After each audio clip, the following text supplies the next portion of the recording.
that we have. But you know what? I don't think you can be a homeless person and run for president of the United States. I think you have to have a resume. And I think I've got that resume. I think there is nothing in my resume to suggest that not only can I do a good job at this job, but that I can do a really good job at this job. I've been an entrepreneur my entire life. I started a one-man handyman business in Albuquerque in 1974 when I was a junior in college, and actually grew that business to employ over 1,000 people. I sold that business in 1999. Nobody lost their job. They're doing better than ever. And it allows me to have a full-time, unpaid job running for President of the United States. I had never been involved in politics prior to running for governor of New Mexico. I went and I introduced myself to the Republican Party a couple of weeks before I announced. John Latuzio, the chairman of the Republican Party in New Mexico, he said, "Wow, I like what you've got to say. I like everything about you. We're inclusive. We're going to include you in all the debates and all the discussions. You can be a part of this traveling show trying to get the nomination for governor of New Mexico. But you just need to know that you will never win. That it's not possible to come from completely outside of politics and get elected governor in a state that's 2-to-1 Democrat." I got elected. I'd like to think it was based on what I had to say, which was just, let's bring a common sense business approach to state government. Yeah. Best product, best service, lowest price. Let's not have government in the bedroom. Let's believe in the notion that less government is better. I knew it. Well, in that context, I distinguish myself, I think, in a number of ways. But one of the ways in which I distinguish myself is I did veto 750 bills while I was governor of New Mexico. I had thousands of line-item vetoes as governor of New Mexico. I took line-item veto to a new art form in New Mexico. It made a difference when it came to billions of dollars worth of spending. Only 2 of these bills were overridden. So billions of dollars worth of spending and all sorts of legislation that, in my opinion, were just going to add time and money to our lives. Wasn't going to make us any safer. None of us were going to be any more healthy as a result of this legislation. Why pass it? I vetoed that kind of legislation. Now, how did that all turn out in New Mexico, in a state that was 2-to-1, that is a state that's 2-to-1 Democrat? I got elected by a bigger re-elected by a bigger margin the second time than the first time. I just think that it speaks volumes to the fact that people really do appreciate good stewardship of tax dollars. Now, in this presidential cycle, there were a couple of polls done and one study done that I think speaks volumes. One of them was, they did a poll on the favorability of every single presidential candidate running in their own states. There's only one presidential candidate viewed favorably in his or her own state, and that's me. Well, in New Mexico, people actually wave at me with all 5 fingers, not just one. A study that they did, which presidential candidate had the best record, has the best record when it comes to job creation? Well, that was me. And my response to that was the same as it was when I was governor of New Mexico. I didn't create one single job as governor of New Mexico. The private sector creates jobs, but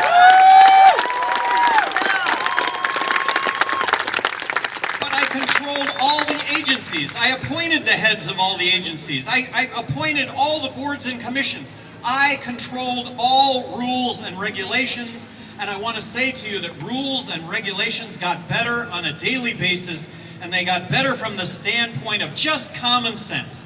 Less time and less money to have to comply with government. The last thing that I think is really important is the ACLU came out with a report card last December on all the presidential candidates. ACLU, a group dedicated to the Constitution of the United States, a group dedicated to the first 10 amendments of the Constitution of the United States, the Bill of Rights. 24 liberty torches was a perfect score. This is important. Mitt Romney and Rick Santorum had 0 liberty torches out of 24. 0. Newt Gingrich had 4 Liberty Torches out of 24. President Obama had 16 Liberty Torches out of 24. Ron Paul had 18 Liberty Torches out of 24. But Gary Johnson had 21 Liberty Torches out of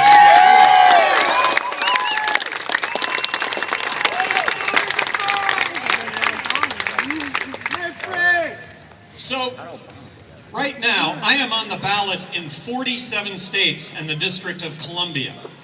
There are other, and by the way, we are litigated in the other 3 states. I believe that I'm going to be on the ballot in all 50 states. There are other third parties, but no other third party is going to come close to 50 ballot state access. I believe the Green Party is going to be on the ballot in 30 states. And when you talk about the Constitution Party, I believe they're going to be on the ballot in just about 10 is all. So when I speak of myself and my opponents, I'm talking about Mitt Romney and Barack Obama, because we're going to be the only ones on the ballot in all 50 states. So what are the differences between me and my opponents? I'm the only candidate that does not want to bomb Iran. Yeah! We bomb Iran, we're going to find ourselves with another 100 million enemies to this country that we wouldn't otherwise have. Let's not forget that the largest demonstration in the world in support of the United States after 9/11 was in Iran. It was in Tehran, where over 1 million demonstrators showed up in support of the United States. And we're going to bomb Iran? Look, there is not a military threat from Iran. We should be vigilant to what may be a military threat, but if we're going to involve the military in this country, we start off with congressional approval. We start off with congressional approval. You go, Gary! I am the only candidate that wants to get out of Afghanistan tomorrow and bring the troops home.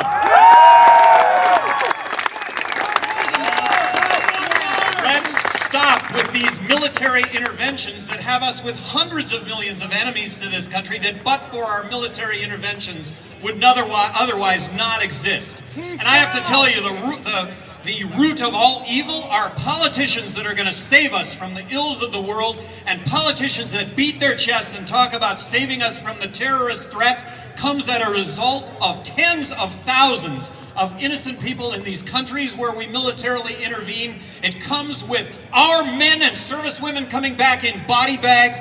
It comes with our men and servicewomen coming back with their limbs blown off. Let's stop. Let's stop our military intervention. All right. I'm the only candidate that believes in marriage equality, that it is a constitutionally guaranteed right on par with civil rights of the 60s. I am the only candidate that wants to end the drug wars. Let's legalize marijuana. Yeah! It's on the ballot in Colorado to regulate marijuana like alcohol. Look, I think it's going to pass. I think it's going to be the first of 50 state dominoes that are going to fall in line and bring rational drug policy to this country. How's it going to work? How's it going to work? Let's not forget that 6 years ago, Colorado, citizens of Denver voted to decriminalize marijuana on a campaign based on marijuana being safer than alcohol. But here's how it's going to work. Here's how the 50 state dominoes are going to work. Colorado's going to pass this, and everybody in Phoenix is going to get on an airplane to go to Denver over the weekend to chill out. Believe me, that phenomenon is not going to last long. I am having a president of the United States that vetoes legislation. How does that work? I would have vetoed the Patriot Act. Yeah! I would have never established the Department of Homeland Security. I would have never established TSA. I'm the only candidate that would not have signed the National Defense Authorization Act for detainment and arrest of U.S. citizens without being charged. This is why we fought wars in this country. I am the only candidate that wants to balance the federal budget now. If we don't balance the federal budget now, we are going to find ourselves in the midst of a monetary collapse. And a monetary collapse, very simply, is when the dollars that we have in our pocket don't buy a thing because of the accompanying inflation that goes along with borrowing and printing money to the tune of 43 cents out of every dollar that we are spending. And that means taking on the really difficult issues that we face in this country. We all recognize that we are going to have to embark on a process of mutual sacrifice, or we're going to find ourselves without a country. I am amazed that Democrats and Republicans right now are talking about who's going to spend more money on Medicare when we have to slash Medicare spending, or we're going to find ourselves with no health care for those over 65. I am the only candidate that wants to eliminate income tax, corporate tax, abolish the IRS, and replace all of that with one federal consumption tax. In this case, I'm embracing the fair tax. This country, crony capitalism is alive and well in this country. Crony capitalism is alive and well in this country. Adopting the fair tax, I think, issues pink slips to half of Washington lobbyists, because half of Washington lobbyists are there to buy loopholes. And both parties have their hands out to sell those loopholes. Let's make this a level playing field for all of us. I am the only candidate that, if given the opportunity, I would sign legislation abolishing the Federal Reserve. Yeah! This is an inside game. This is an inside game that has Treasury printing money, Federal Reserve giving that money to the banks at 0%. Are the banks loaning it to you or I? No, they're buying up treasuries in a closed loop. It's an inside game. They're making profits off of all of us. How do you get into that inside game? Well, that's where this country has evolved to. It's who you know, it's not what you're capable of doing, and it's not the opportunity that this country is supposed to provide. I'm the only candidate that would sign legislation abolishing or repealing legal tender laws and allowing for competing currencies. Strong U.S. dollar as opposed to weak U.S. dollar. Talking about my opponents, Mitt Romney and Barack Obama. Mitt Romney says that it's a no-brainer to build a fence across the border. You are listening to someone right now who doesn't have one molecule of brain based on that statement. Don't build a fence across the border. Mitt Romney talks about balancing the federal budget, but he says we need to increase spending for the military and we need to hold Medicare intact. It doesn't add up. We have to slash military spending. We have to take military spending back to 2003 spending levels. The biggest threat to our national security is the fact that we're borrowing and printing money to the tune of 43 cents out of every dollar that we're spending. Barack Obama, I have to tell you, everything that comes out of that guy's mouth is music. The words are terrific. It's his violin. It's his violin that he plays. It's the words that come out. And I have to tell you, I don't know how anybody could really take exception to anything it is that he says, but there is a total disconnect between what he says and the reality of his having been president of the United States.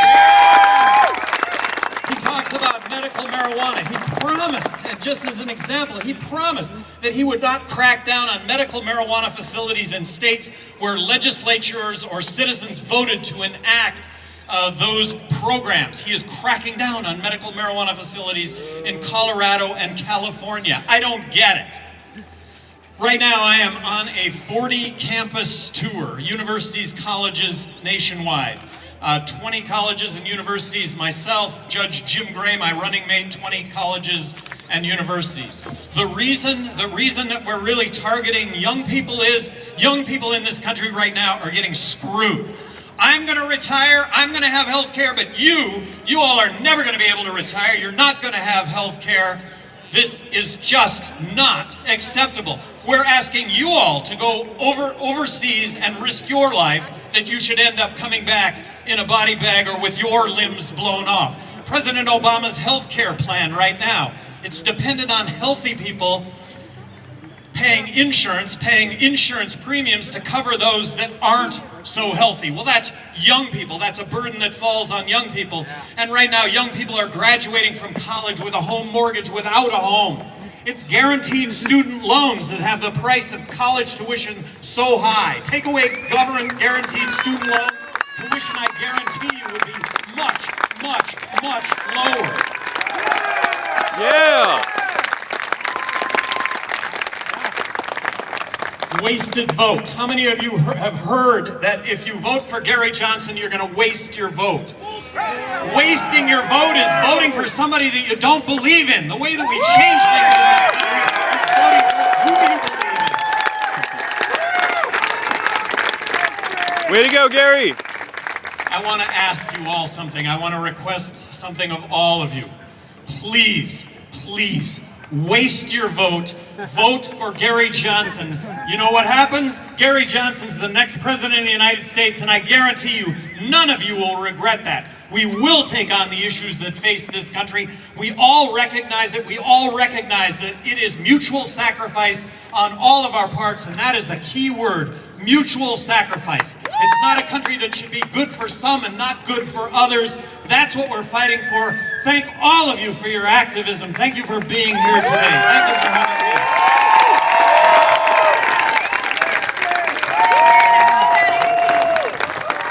Here's the biggest thing we can do to help Gary Johnson right now. The debates of the two-party system are trying to shut him out. We can go to occupythedpc.org. We need to demand that Gary Johnson, Jill Stein, and any other national candidate be allowed to actually participate in the debates. Thank you. Yeah. There we go. Right now, I am polling at 6% nationally. Let me ask all of you, how many of you hear my name 6 times for every time you hear Obama or Romney's name 100 times? Never. Not even close. I think it's more like 5,000 to 1. So that's the good news and the bad news. The good news is that when people understand this movement, and by the way, I understand that I am but a spokesperson here. I understand that if given the opportunity, any one of you would take this same opportunity that I've been given. I'm trying to make the most out of this, but these are issues that have to be heard, and that this will make a difference. And when people hear this message, more and more people are supporting it. If I were being reported today just for where I'm at, that 6% would be 9%, would be 16%, would be 28%. I would be the next president of the United States. I have one more question for you, Governor Johnson. So Barack Obama would like to talk a lot about immigration, as well as Mitt Romney. How far is Illinois and Massachusetts from the border? How about the notion that starting out, let's recognize immigration for what it is. It's really a good thing. It's hardworking people that want to come into this country and work. Yes. How about the notion that let's make it as easy as possible for someone that wants to come into this country and work to get a work visa. I'm not talking about citizenship. I'm not talking about a green card. But the reason that there's illegal immigration is you can't get a work visa and come into this country and work. Would immigrants stand in line if the line was moving to get a work visa? Absolutely.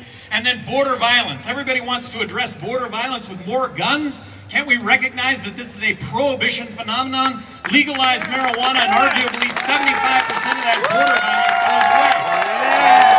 Yeah. Let's not break up families. We have 11 million illegal immigrants in this country. Let's set up a grace period where we can document those 11 million illegal immigrants and let them stay in this country. Look, a work visa should entail a background check and a social security card so that applicable taxes would get paid. If we adopt the fair tax, taxes will not be an issue, because whether you're illegal, legal, a visitor to the United States, or a U.S. citizen, no one is going to avoid paying one federal consumption tax.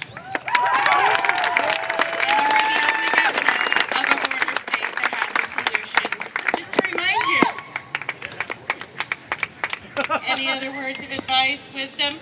You can buy Gary's book, Good Government, The 7 Principles of. And please, our biggest goal right now is to get Gary into the debates. We have to get a voice.